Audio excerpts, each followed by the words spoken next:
Bonjour à tous. Noël, c'est pardonner. Est-ce que vous préparez Noël? J'en suis sûr que ça commence un peu. Quelques cadeaux peut-être? Quelques boîtes de chocolat déjà peut-être? Peut-être quelques décorations à la maison? Peut-être quelques repas qui s'organisent, quelques invitations. Même dans les temps de deuil et de tristesse autour de Noël, parfois on retrouve de la consolation d'être avec famille, se réunir, ça se prépare, Noël se prépare. Et dans cette série, nous abordons 3 messages sur Noël et l'aspect de pardonner. Et la semaine dernière, nous avons vu que l'importance de donner, d'accorder notre pardon. Et nous avons vu que Noël n'est pas toujours un temps joyeux pour les gens, que ça peut être même un temps de crise ou de conflit, parce qu'il y a des relations tendues ou des relations rompues, ou même des relations inexistantes avec des personnes pourtant qui nous sont chères ou proches par des liens de sang ou autres. Et le pardon donné pour ceux qui nous ont blessés ou qui t'ont blessé, c'est seulement toi qui peux le donner. Et quand tu le donnes, tu découvres des cadeaux, tu découvres la vie de Dieu, tu découvres que la vie est plus forte que la mort, que le bien est plus fort que le mal. Et avant d'aller plus loin, on va écouter un témoignage de quelqu'un. J'invite Edwige à venir.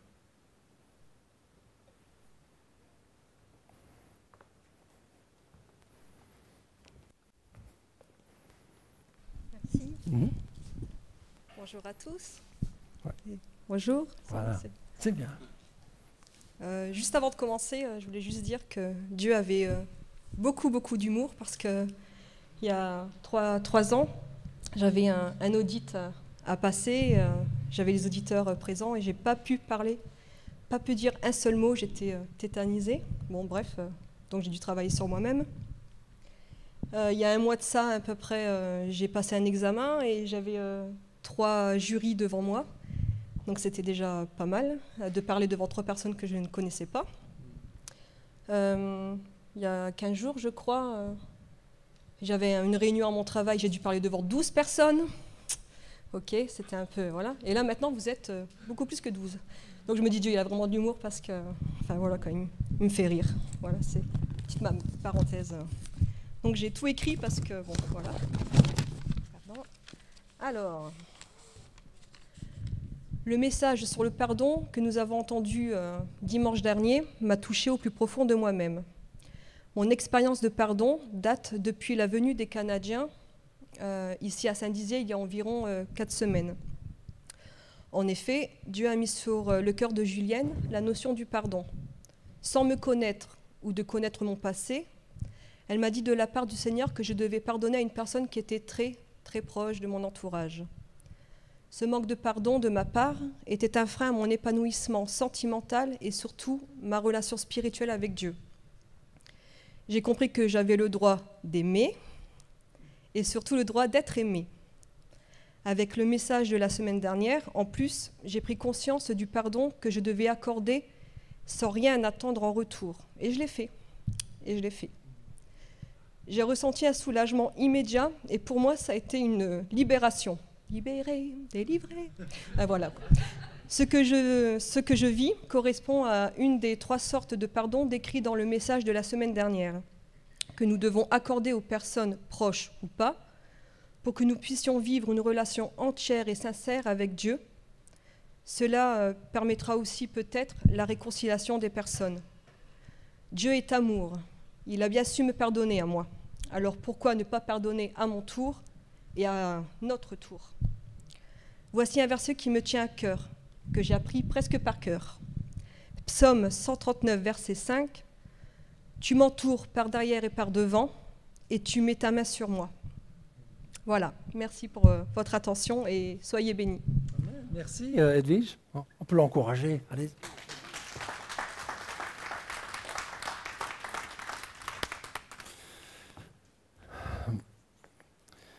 Donc, après cette dernière semaine où on parlait de donner, accorder le pardon, cette semaine, nous allons parler d'un autre aspect du pardon.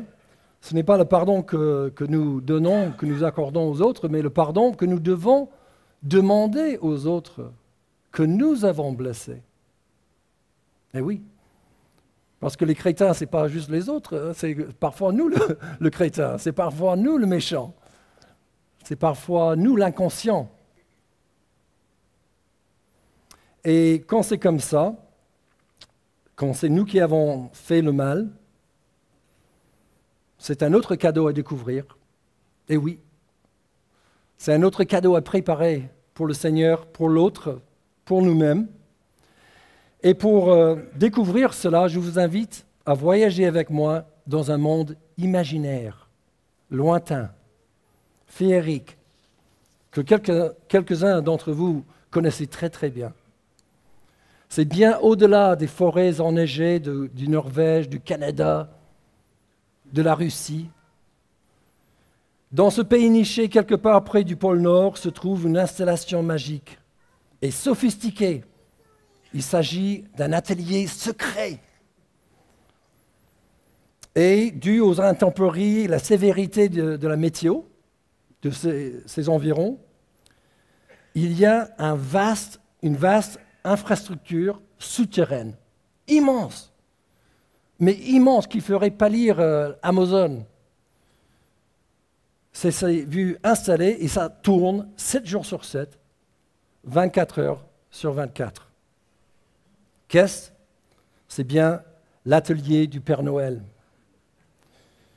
Eh oui. Et qui fait tourner cette entreprise ?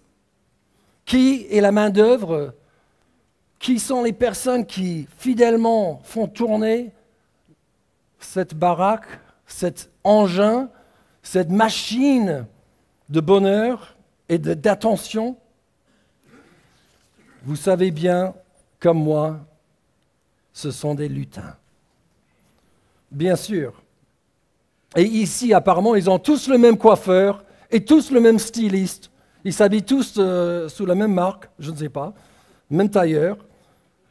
Ce sont des créatures imaginaires, travailleurs, épanouis, motivés et heureux.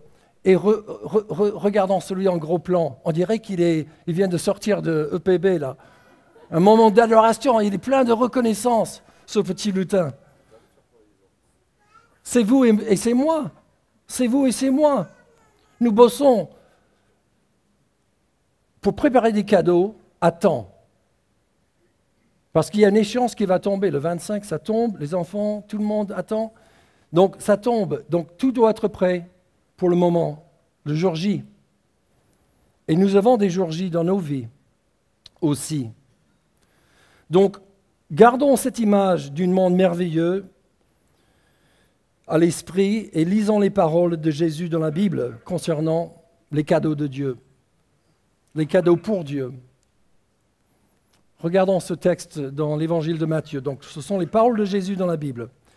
Si donc au moment de présenter ton offrande devant l'autel, tu te souviens que ton frère a quelque chose contre toi, donc l'autel c'est l'autel de Dieu, hein. Donc quand tu viens avec ton offrande devant l'autel de Dieu, tu te souviens que ton frère a quelque chose contre toi, laisse là ton offrande devant l'autel et va d'abord te réconcilier avec ton frère. Puis tu reviendras présenter ton offrande. Et Jésus rajoute, si tu es en conflit avec quelqu'un, dépêche-toi de t'entendre avec ton adversaire pendant que tu es encore en chemin avec lui, sinon ton adversaire remettra l'affaire entre les mains du juge qui fera appel aux huissiers de la justice et tu seras mis en prison. Donc on commence à l'autel de Dieu, on finit en prison. Vous voyez un peu la scène ? Mais la vie est comme ça. La vie et la mort se côtoient. Le bien et le mal se côtoient. Satan et Dieu se côtoient quelque part. Dans ce monde, de ce bas monde. et en nous et dans nos propres cœurs. On peut être des anges et des démons. C'est ça l'être humain. C'est ni en fait un ange ni un démon. Nous sommes faits à l'image de Dieu. Et pourtant, les choses nous traversent. Le bien et le mal, les idées folles comme des idées bienveillantes. Qui peut connaître l'être humain? Jésus connaît l'être humain. Et Jésus nous donne 3 choses à faire. Jésus nous donne des consignes. Il ne nous laisse pas sans pouvoir réagir, sans pouvoir nous munir pour faire face. Il nous aide à faire face. Nous ne sommes pas seuls. Et on va voir ce qu'il dit. Donc, pour revenir à l'image des lutins, si vous permettez, c'est juste une image. Et dans cette image, Dieu n'est pas le Père Noël. Le Père Noël, c'est, je sais pas, le Père Noël, c'est Père Noël. Et puis, mais nous préparons, nous les lutins, un cadeau pour Dieu lui-même, pour Jésus. Hein, on va apporter sur l'autel quelque chose. Mais c'est plus compliqué que ça. Et au lieu de les lutins tous habillés ensemble, en train de louer, je ne sais pas, reconnaissant, notre vie, c'est plutôt ça. Hein, les lutins, les trolls, on est là en train de... comment est-ce qu'on répare ça? Comment est-ce qu'on bricole? Et puis, c'est un travail d'équipe parfois. C'est-à-dire que c'est compliqué. La vie est compliquée. C'est pas évident parfois. Vous voyez, on se gratte la tête, on dit comment est-ce qu'on fait? Qu'est-ce que je dois faire? On doit discerner, on doit en parler. C'est ça. Il y a des efforts.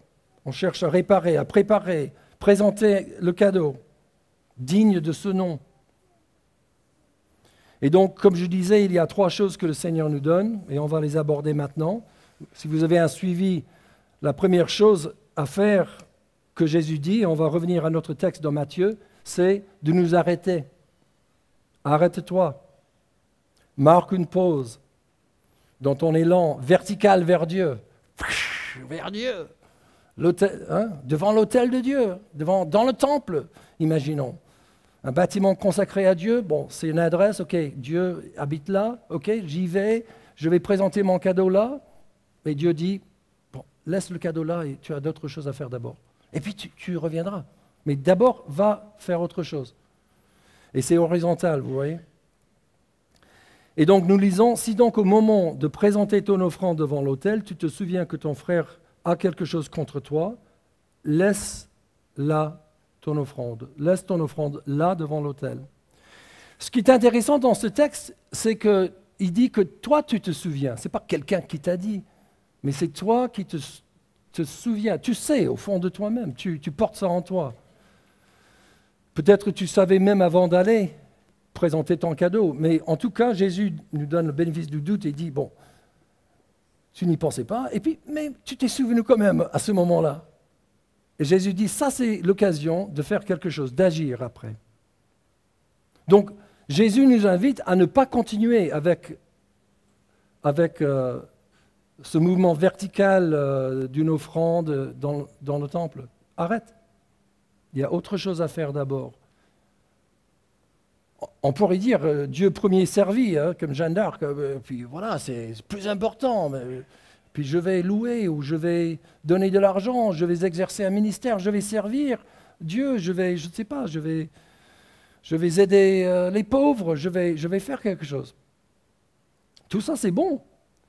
Mais si tu te souviens que ton frère a quelque chose contre toi, va d'abord et réconcilie-toi avec lui. Donc, Dieu nous invite à faire le point. Personne ne peut faire le point pour toi. Personne ne peut faire le point pour moi. C'est à chacun de nous de faire le point en lui-même. Donc, il y a cette liberté. Tu te souviens, c'est toi. Voilà. Tu as cette loi en toi, tu as cette connaissance en toi, et tu sais que tu dois faire quelque chose. Et qu'est-ce que tu fais? Tu fais l'inventaire. Tu fais l'inventaire, tu dresses ta liste, tu dis, bon, qu'est-ce que j'ai fait à cette personne? Pourquoi est-ce qu'elle s'en veuille à moi? Qu'est-ce que j'ai fait du tort? Quel tort est-ce que j'ai fait? Et puis, dans le calme, vous dressez votre liste et tu te prépares à agir par la suite. Mais pour ça, il faut se mettre au calme, il faut arrêter, faire le point. Et nous sommes tous invités à faire ça. C'est ce que Jésus a dit. Fais le point. Arrête. Laisse ton cadeau là. Et cela nous amène à une deuxième chose. Ou peut-être, avant de parler de la deuxième chose, parlons du mal qu'on fait aux autres. Il y a toutes sortes de mal qu'on peut faire aux autres, en parole, en pensée, en acte. Si la personne n'est même pas consciente du mal qu'on pensait d'elle ou qu'on a même, je ne sais pas, si la personne n'est pas consciente, peut-être nous n'avons pas à aller vers cette personne pour se réconcilier avec eux. Peut-être en fait il n'y a rien entre nous, nous sommes plutôt juste conscients que nous avons mal agi. Si c'est le cas, n'affligez pas votre ami, votre membre de la famille, pour leur expliquer depuis 3 ans, vous les traitez comme ceci ou cela. Non, juste repens-toi, bénis-les au nom du Seigneur dans ton cœur, dans votre cœur, ton cœur, et puis fais du bien pour eux. Mais si tu as dit des choses, si tu as fait des choses, et cette personne est concernée et consciente de ce que tu as fait, là, et puis il y a un froid, c'est là où c'est intéressant d'aller vers cette personne. On va aller vers cette personne. Et pour aller vers cette personne, il faut, et c'est le titre du message d'aujourd'hui, il faut, et c'est notre deuxième point, il faut renoncer. Renoncer à quoi? Il faut renoncer à faire semblant, déjà. Il faut renoncer à être hypocrite, parce que c'est ça que nous pouvons être. Dieu. Hein? Et puis, on traite celui qui est fait à l'image de Dieu ou celle qui est fait à l'image de Dieu comme une ordure, ça ne va pas.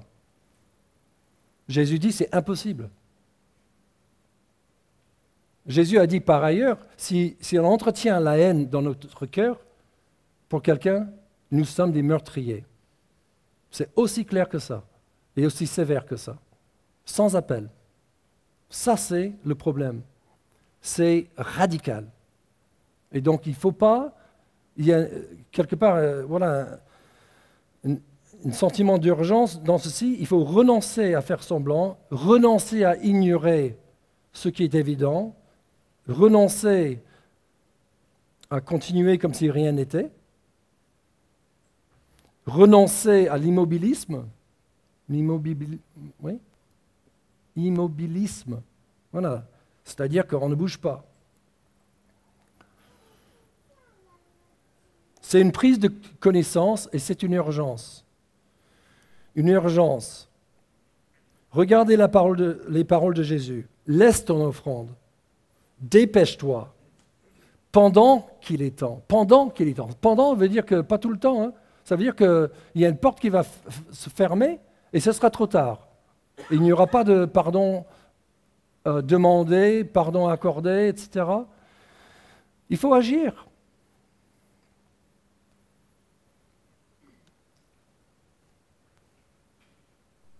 Quelque part, il faut être incisive, il faut agir avec courage, agir avec détermination.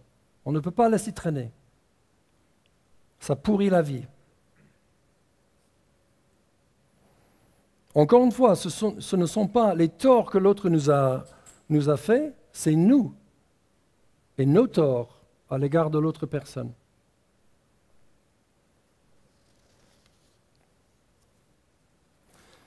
On va voir un autre passage en Proverbe 6, versets 2 à 5. C'est un autre contexte, c'est le conseil d'un père à son fils. Il dit, si tu t'es laissé prendre au piège par tes promesses, tes engagements, si tu es prisonnier de tes propres paroles, alors vite, mon fils, fais ce que je te dis pour te désengager, car tu t'es livré toi-même au pouvoir d'autrui. Va, humilie-toi devant le créancier, insiste auprès de lui, n'accorde ni sommeil à tes yeux, ni assoupissement à tes paupières, dégage-toi, comme la gazelle du piège tendu, comme l'oiseau du filet de l'oiseleur. Voilà, il y a beaucoup de choses ici. Il y a de nouveau urgence. Vite, ne te repose pas, insiste, dégage-toi. Il y a cette image de chasseur. On est dans la période de chasse. Et imaginez l'idée d'un animal traqué. Traqué pour être abattu, être mangé, etc. Mais voilà, il y a un moment de traque, de chasse. Et il est question ici de piège, de filets, de pièges. Qu'est-ce que c'est des filets et des pièges? Vous pouvez parler avec des chasseurs après cette célébration, comme Jean-Luc, comme le mari d'Esther ou autres, qui ont fait de la chasse. J'ai fait un peu de chasse, j'ai été introduit à ça en Floride, dans un pays où il y avait des sangliers qui pesaient 150 kilos. C'était des choses effroyables, et qui se cachaient dans les buissons hautes de 2 mètres comme ça, et puis on allait avec des chiens pour les débusquer, et on devait, dans la première sortie que j'ai faite, on devait capturer l'animal vivant avec des cordes et des chiens, sans tuer, sans tirer une balle, parce qu'on allait nourrir la bête pendant 1 an. Chose que nous avons faite, mais croyez-moi, j'avais 16 ans, et quand vous entendez les cris de la bête qui a les chiens qui ont mordu les oreilles et qui l'immobilisent un peu comme ça, et ça se bagarre, et puis vous êtes là avec votre corde et vos Santiago en Floride, où il y a 4 serpents mortels. Je me demandais qu'est-ce que je faisais là. Bon, on va attraper l'animal. Voilà. Et l'urgence que vivait le sanglier, Jésus, ou ici l'auteur des Proverbes, compare nos vies. C'est le conseil d'un père à un fils. Il dit, fils, sois comme une gazelle, dégage-toi du piège, ou du filet, ou comme un oiseau qui s'ébatte pour sortir, qui doit s'en aller, sinon c'est fini. C'est comme ça, nos vies aussi, avec le mal. Avec une relation distendue, comme ça, c'est un piège, c'est un danger. Quand il y a de l'indifférence, de la méchanceté dans nos cœurs, c'est grave. Et Jésus dit, arrête et va vers ton frère. Va vers ton frère. Alors comment faire? Comment faire? Comment renoncer à faire semblant? Comment aller vers notre frère ou cette personne? Justement, il faut prendre son courage à 2 mains, déjà, et faire face. Faire face. Vous pouvez noter dans votre suivi. Ça peut être aussi simple qu'un SMS d'abord, aussi simple qu'un coup de fil, aussi simple qu'un courriel, aussi simple qu'une lettre manuscrite. Cher, on envoie pour prendre rendez-vous, pour ensuite aller voir la personne de vive voix en face. Faites face, fais face à cette personne à qui vous avez fait du mal, à qui tu as fait du mal. Nous avons un contre-exemple ici. Ce sont les paroles de Paul, l'apôtre, et il parlait à une église au sujet d'un autre apôtre, et pas le moindre, plutôt le plus éminent, Pierre. Mais Pierre, comme tout être humain, nous sommes tous êtres humains, s'est trouvé coincé dans une forme d'hypocrisie, c'est-à-dire qu'il disait une chose, faisait une autre chose. C'est-à-dire qu'il disait qu'on peut manger de tout. À son époque, c'était il y a longtemps. Il y avait des règles alimentaires chez son peuple, et c'était des règles alimentaires qu'il croyait venant de Dieu. Et Pierre, auprès des personnes qui se convertissaient à Jésus-Christ, qui n'étaient pas issues de son peuple, il a dit, bon, on peut manger de tout, il n'y a pas de problème, mange de tout. Et puis il mangeait avec eux, il mangeait de tout. Et puis il y avait des gens de son peuple qui sont venus de la capitale de son pays. Et quand ces personnes sont venues, Pierre s'est distancé des gens et ne mangeait plus ce qu'ils mangeaient. Et ça a choqué. Il dit, ouais, qu'est-ce que tu fais, Pierre? Tu danses sur 2 pieds. Et Paul a eu le courage de confronter Pierre sur ce point. Il a fait face. Donc c'est un contre-exemple parce que c'est pas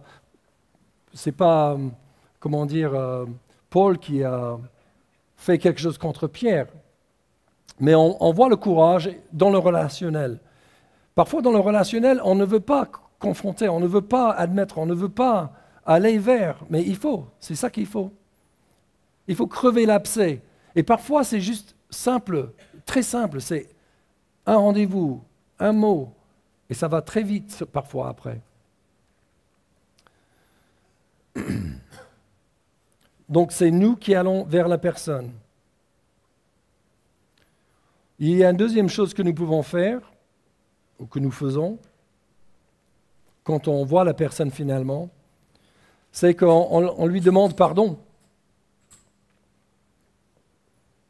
Nous disons ce que nous avons fait de mal, et on dit, je te demande pardon de ce que j'ai fait, ça n'était pas bien. Sans excuse, sans atténuer, sans dire ce qu'ils ont fait, parce que peut-être ils ont fait quelque chose aussi. Mais ce n'est pas le moment de le mentionner.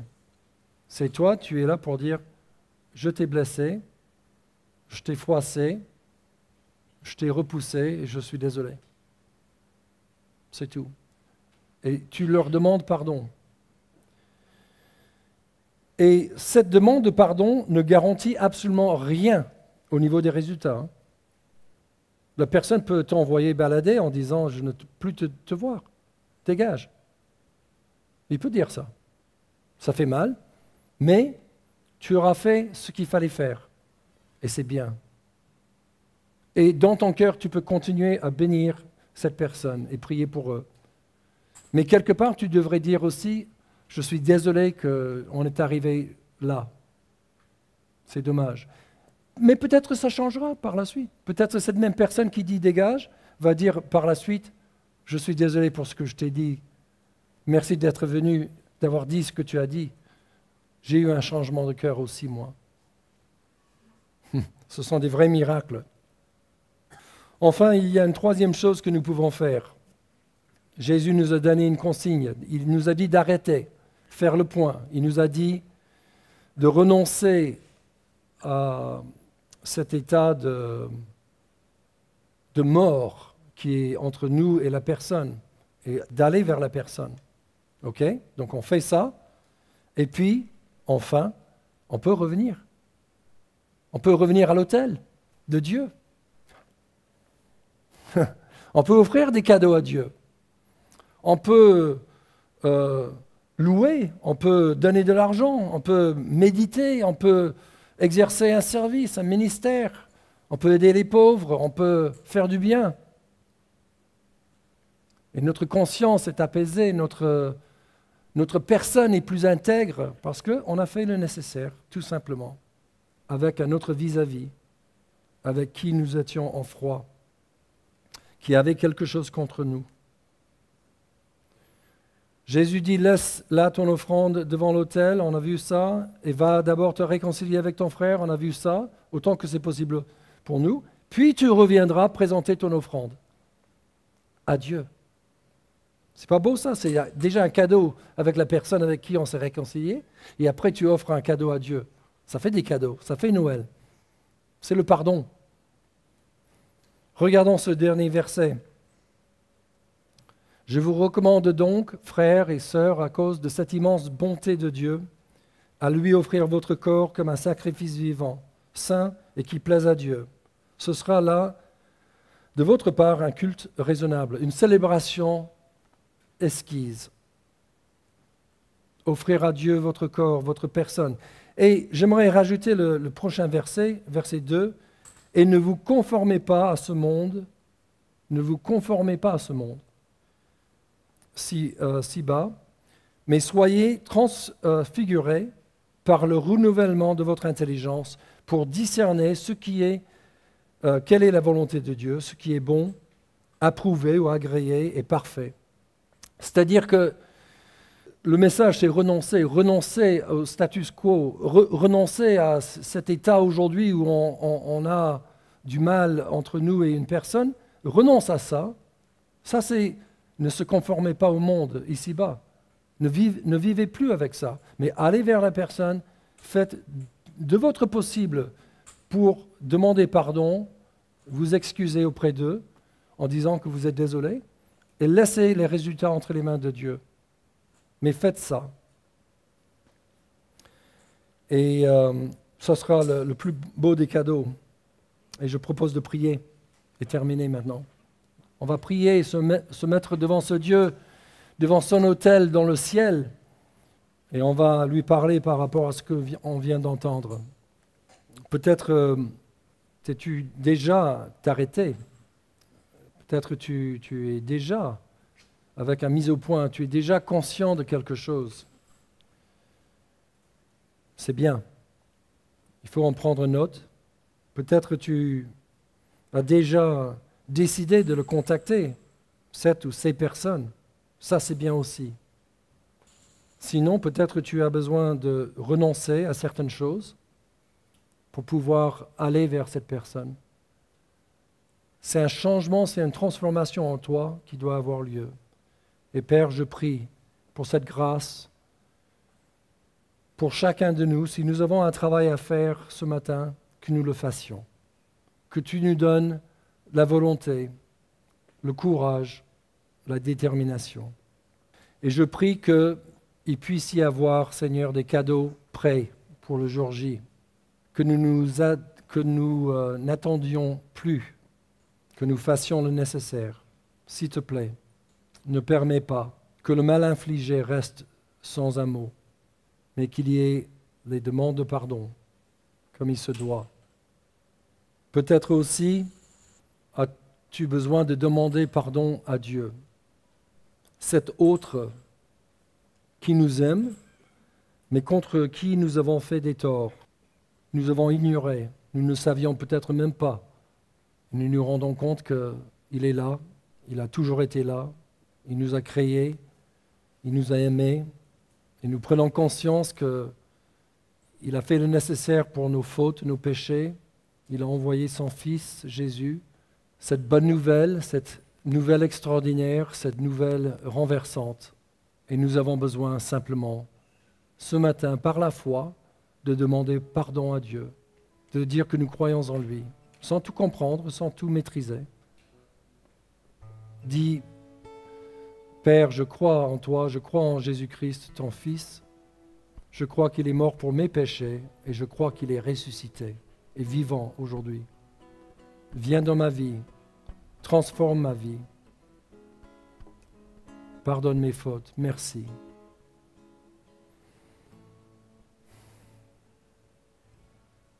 La Bible dit que Dieu a tant aimé le monde qu'il a donné son Fils unique, afin que quiconque croit en lui ne périsse pas, mais qu'il ait la vie éternelle. C'est le plus grand des cadeaux, Jésus-Christ, à recevoir. Donc, reçois ce cadeau ce matin. Si en toi-même tu entends ces choses et tu comprends ces choses, et que Dieu soit glorifié pour ta vie et pour la suite. Et enfin, Seigneur, je prie que nous soyons des bons petits lutins, travailleurs, épanouis, que nous ayons des sujets de reconnaissance, que nous puissions nous habiller différemment que ces images que nous avons vues tout à l'heure dans ce pays imaginaire. Et que l'on entende, Seigneur, une musique toujours nouvelle et renouvelée. Qu'il y ait, Seigneur, de nouvelles résonances aussi dans nos relations, de la paix là où il y avait de la tension, du calme et de la tranquillité là où il y avait agitation et haine. Chaleur là où il y avait du froid. Seigneur, nous te demandons ensemble toutes ces choses au beau nom de Jésus. Amen.